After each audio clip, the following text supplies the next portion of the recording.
Hello everyone, welcome back to another episode of Tanks with Stroppy. Today we're going to be looking at the T30, the American Tier 9 tank destroyer, non-premium, comparing it to its brothers as usual, as well as some average gameplay.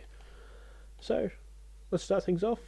As we can see, the DPM, it actually falls behind all of these tanks. So today we're comparing it to the T95, which is its Tier 9 American counterpart, the non-turreted tank destroyer. The Tier 9 German tank destroyer, which it does mount a fully rotatable turret, and the British Tier 9 tank destroyer, the turreted one, which also does mount a fully traversable turret. Just comparing it to these two tank destroyers rather than the fixed guns, as they do carry a turret as the T30 does. So, like I said, staying with DPM here, see we're coming behind the pack here. Just over 2,200 DPM, which is just miserable compared to the excellent 3,200 of the Conway here. The Conway obviously is by far the winner in this field, followed up by the Waffenträger off Panzerfear with 2,760, and then the T95 with 2,564. Now, something interesting to note. The T30 and the T95 actually do mount the same gun, however they do handle differently as by the tank's layouts. So that's one strike against this tank to start off with, is the DPM.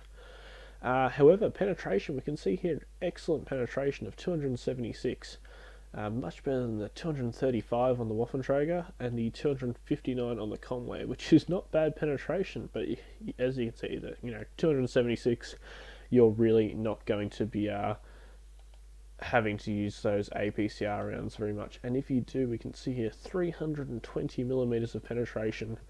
That's more than the FV4005 or the FV215B 183s 183mm guns have with their standard rounds. So, pretty impressive penetration. Here, rate of fire, just about 3 rounds a minute with 100% crew, but that's without a gun rammer or brothers in arms, obviously. So 3 rounds a minute is pretty terrible. It's a 20-second reload. You can get that down to somewhere around 16-17 seconds with the correct loadout. Compared to the T95's 3.42, so 3.5 rounds, that's where this extra DPM comes for, because it's roughly half of the damage added on, and that's where that extra DPM comes from. Much worse than the 3.68 of the German tank destroyer, the Waffenträger, and just horrible compared to the Conway's 8 rounds a minute, which is just excellent. Very, very good rate of fire on the Conway, which is where it makes up for this sort of paltry damage of 400, which we actually didn't talk about. As you can see here, the T30 does 750 average damage, which is just crazy.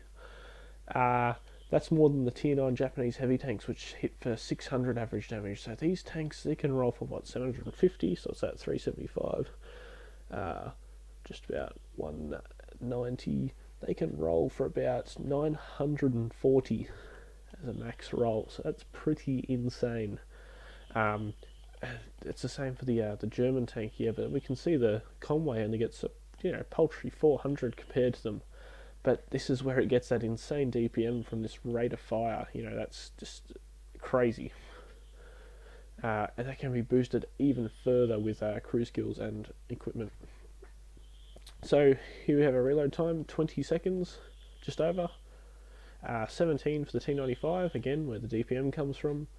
16 for the German tank destroyer, and just 7.48 for the Conway, which again, you can get that down to about 5.5 seconds. Caliber of the guns, 155mm, which means this tank will overmatch armour.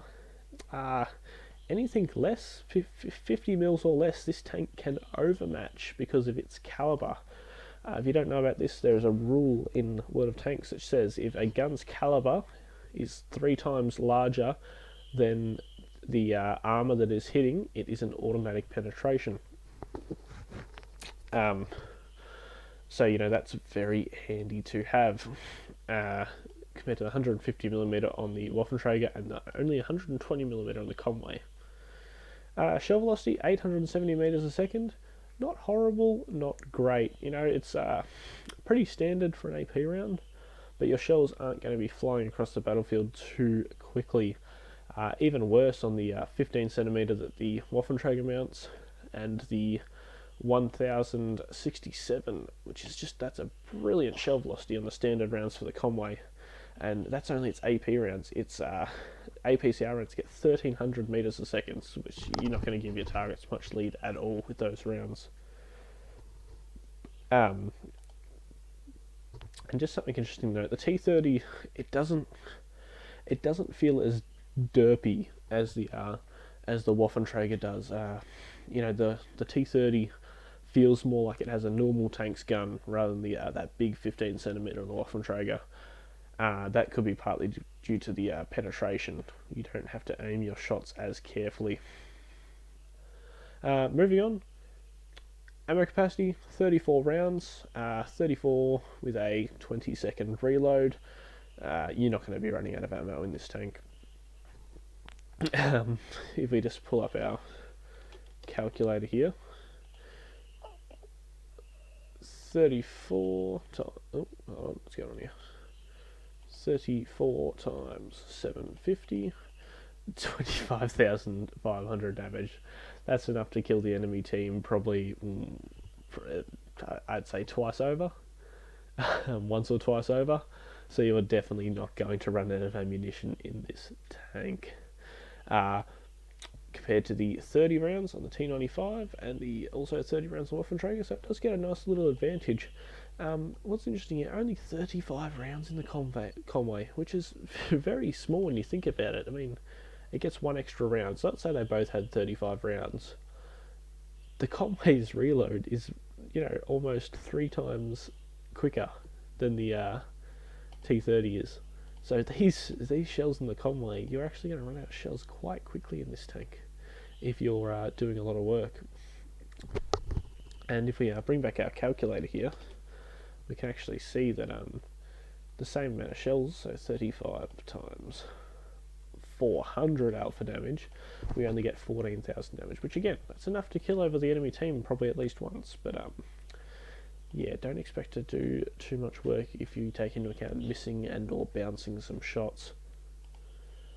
Aim time, 2.78 seconds is very slow. That is a sluggish aim time, especially compared to the 2.4 on the T95 and the beautiful 1.82 on the Conway. You can see the Conway really shines through with its gun handling here. Accuracy, 0.35 is actually quite good. It's definitely nothing to laugh about compared to the 0.36 on the T95 and also 3.6 on the Waffenträger, and the again excellent 0.31 on the Conway.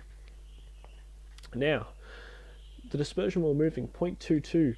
So you can see it's sort of in the middle of the pack. It's not too horrible, but it's not great, especially compared to the 0.17 of the T95, which is just because this tank is so damn slow that its bloom is never going to get too big.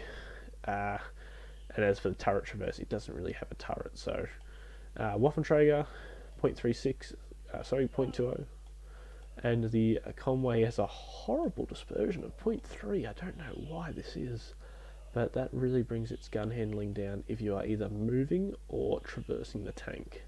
However, turret traverse gets an excellent 10, whereas the T30 gets a horrid 0.24. That is just disgusting, especially into the 0.08. So 3 times better dispersion with the turret traverse on the T95 than the T30, and 0.16 on the Waffenträger and 0.10 on the Conway, again bringing the gun handling nice and high. So the gun elevation, 15 degrees. It's 15 degrees should be ample, but the T95 has it beaten with 20 surprisingly, and the Waffenträger with 24, but the Conway has only 10. Now, what we can see as star point of this tank is that awesome American gun depression, full 10 degrees of gun depression, which on a tank like this with this kind of alpha damage is beautiful for working those ridge lines. You can poke up, put a big shot into your enemy, and then pull back behind cover before they get to retaliate. 5 degrees of gun pressure on the T95, pretty unusable. That's bad even by Russian standards. 5 on all the tanks actually, and yeah, it's actually very painful in the Conway. You'll really notice those 5 degrees.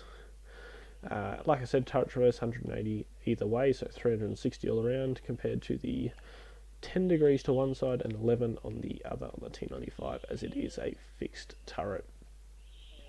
Fixed gun, I should say.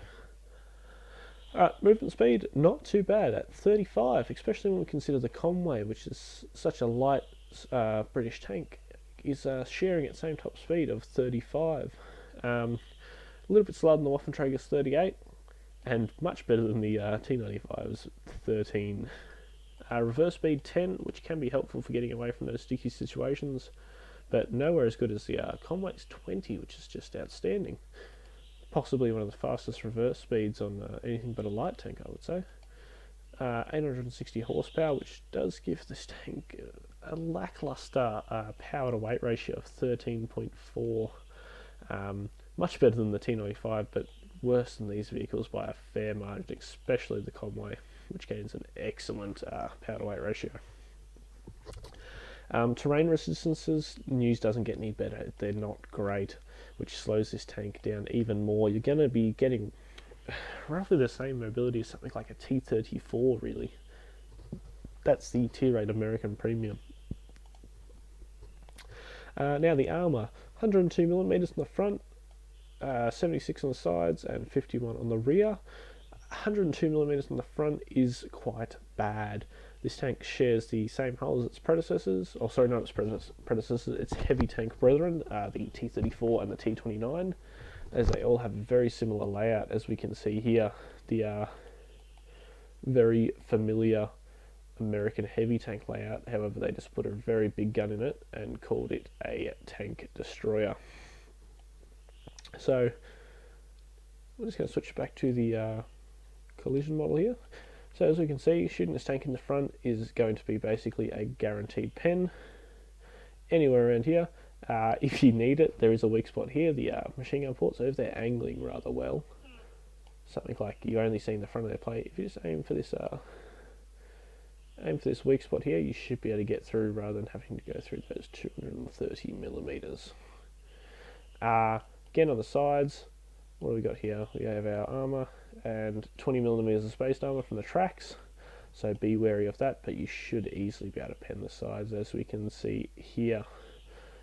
Same with the rear. Now, however, the T30 does gain what I guess it gains originally from the T29, with if we follow the numbering system, which should be the tank's direct predecessor, with this beautiful turret. You can see here, I mean, look at this, ranging up to 1000mm without any angling whatsoever. This gun mantle, you can see there's some weak spots just right beside the gun here, sort of the upper part of the mantlet where there's a weak point. But all in all, unless you're firing some premium ammunition, you will not get through this thing's turret. Weak points to note are this little ledge here. You'll see the hull, actually, it'll be easy to see in the live model. So first we'll talk about the cupola, obviously a weak spot. You need to make sure you're hitting the top of that cupola, not that other part, because that does get 350mm of armour. You do need to be hitting the top of the cupola, or if you can see the roof, 38mm times 3, what's that, 90, 114. So if your gun is over 140mm in caliber, you can overmatch this tank's roof, but I doubt you'll ever be able to see down onto this tank unless you're on a ledge or a cliff or something similar. So as we can see, hitting the cupola, you want to hit the raised section, not the lower part, not this nice raised part. And also you can see here where this vision port is, how the hull sort of drops down behind it.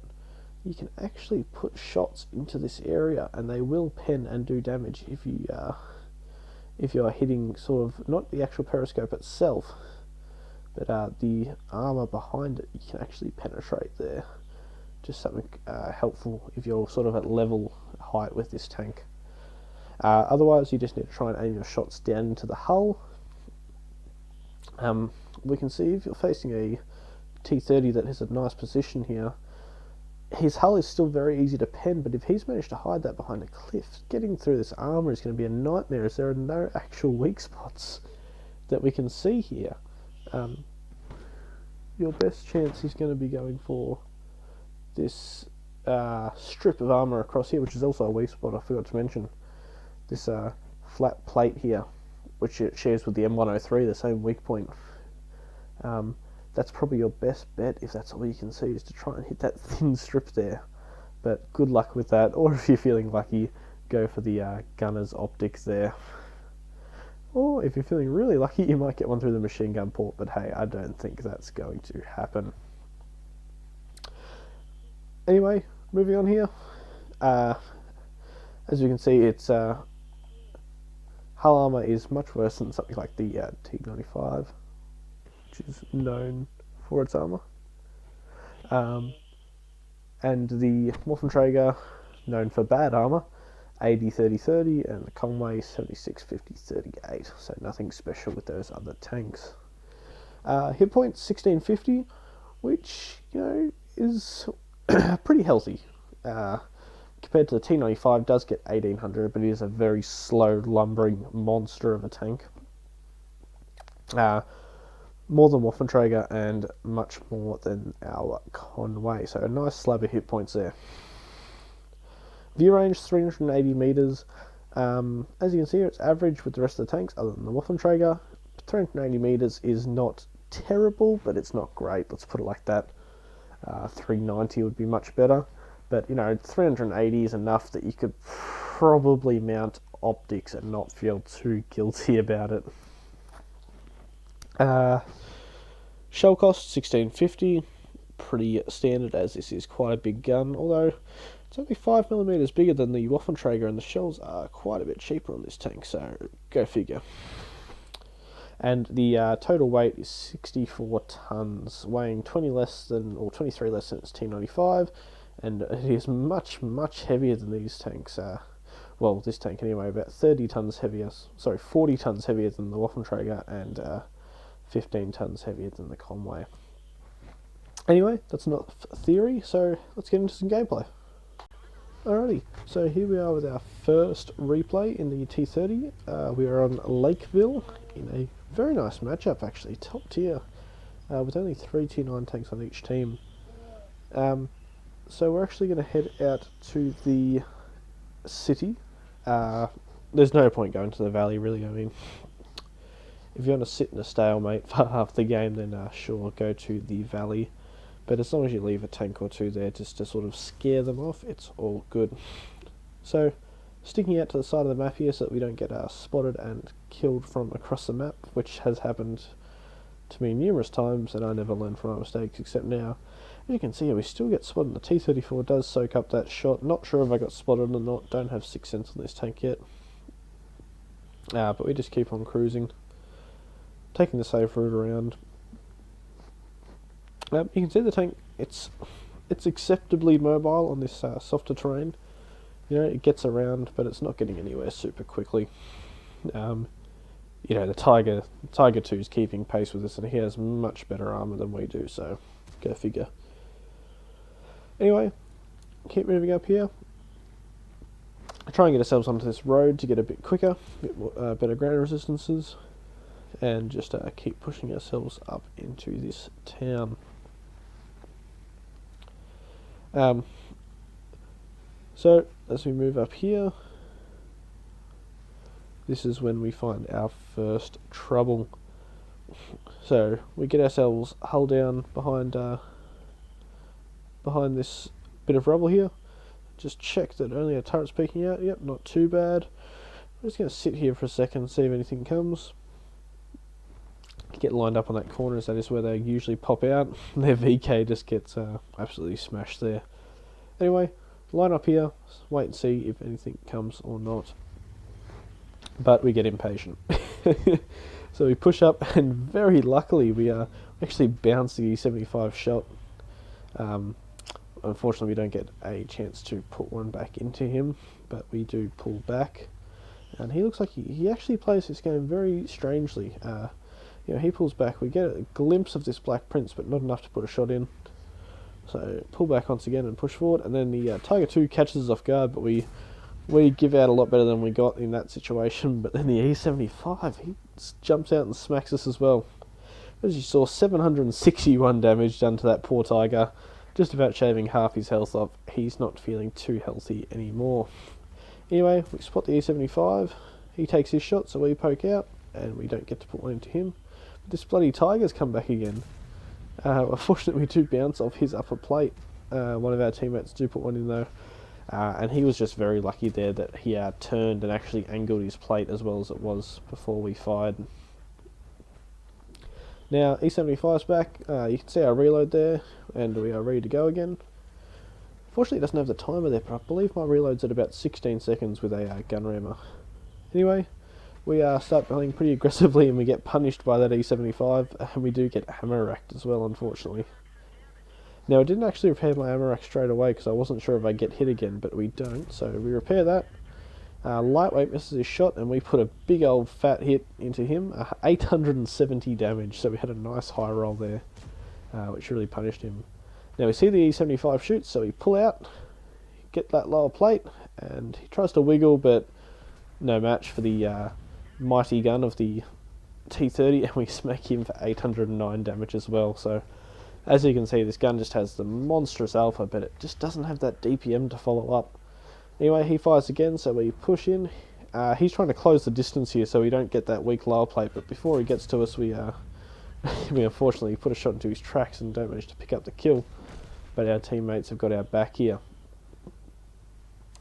Now that T54 over there, as you can see, he's sort of put himself in a bit of a situation. Just fell down the hill. I don't know whether it was on purpose or not, but it happened, so we'll see a bit more about him later. Anyway, Black Prince here. So we're going to push around. Now, Black Prince, he can hurt us. We do have a very weak hull, but we hit a lot harder than he does. And his armour, at tier 9, his armour doesn't mean jack shit.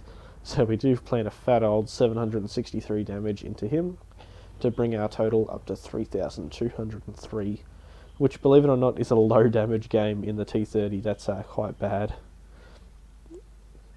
Anyway, keep pushing up here. Just moving up. We're only on 299 health, unfortunately, due to that E75. We're actually going to stop here. As we can see, we have a light tank moving up slowly, so hopefully he's going to get some spots off for us. We'll just having a look at him, sort of saying, mate, what are you doing? What are you just sitting there for? But and there we can see it there. The enemy T54 drowned. It's just disappeared there. But he did drown, so I'd say he was having a losing battle with the terrain there, and eventually he just sank. Anyway, finally we get a scout that's actually willing to scout and do their job. He comes up, he spots the LTB, we just auto-aim on him and snap a shot in for 829 damage. So, bet that T49 is wishing he could have got that assistance, but the WZ11 got all of that assistance damage. Now it's going to line up and see if we can finish him. WZ does finish him off, which is fine by me. He did some good spotting work there, gave some damage. So we've moved our total up to 4,000 damage, which is not bad. It's a half decent effort in this tank. Now, what happens here does kind of annoy me, but not too much. We did end up winning the game, so it wasn't a big deal. And we're going to push up here. And you can see we've got a T34 with us on 41% health. So he's got about 1,500 health. So, he's got about 750 hit points, something like that. So, as we push up here, I'm looking at him as if to say, why aren't you coming up with me? And I make a very silly decision here. Sorry, not here. We actually do manage to snap that in and block both their shots. It's when I get a bit greedy and try and peek again that unfortunately I really pay for it here. I didn't think that Scorpion was really looking this way. But he does plant a shell right into our upper plate there to finish us off. And, that's where I'm sort of wondering where this T34 was. He just took a shot there and he hasn't really done anything back. So I was a bit annoyed there that he wasn't up there helping me even just eating a shot so that we could, the WZ and I could push forward and wreck them. But, you know, random battle players, why am I expecting them to do anything helpful? Anyway, rest of this game is just a clean up. Team finishes off the ARDI. I can't actually spectate anyone else in this scout for some reason. Oh no, free. Oh well. Anyway, rest of the game. I'm still learning how to use the World of Tanks editor replay thing. Anyway, they finish off the Jagdpanther 2. As you can see, he really hasn't got a chance at all. And that is the end of the replay. So, 4,712 damage done. I believe this was a Mastery Badge 2nd class. And we did manage to pick up no kills. No kills, but we did get a nice bit of damage in. 4,700 damage is quite nice. Anyway, thank you guys for watching. I hope you enjoyed. Again, leave comments. What tanks do you want to see? I had a comment on my last video. Someone wanted to see the E8 Sherman.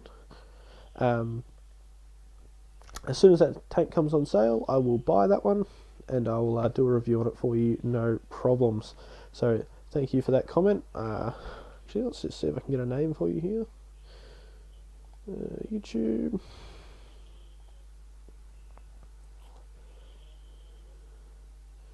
Channel. So that comment from Chuckles Martin. So thank you, Chuckles. Thank you for the like, and I think you did subscribe as well. So thank you very much for that. And I will definitely review the E8 Sherman as soon as it does come on sale. So once again, guys, any tanks you want to see, let me know about them. Any kind of videos you want to see, let me know, and I will do my best to upload them. So thank you for watching. Leave a like, leave a comment, subscribe, helps me massively, and I'll see you guys in the next video.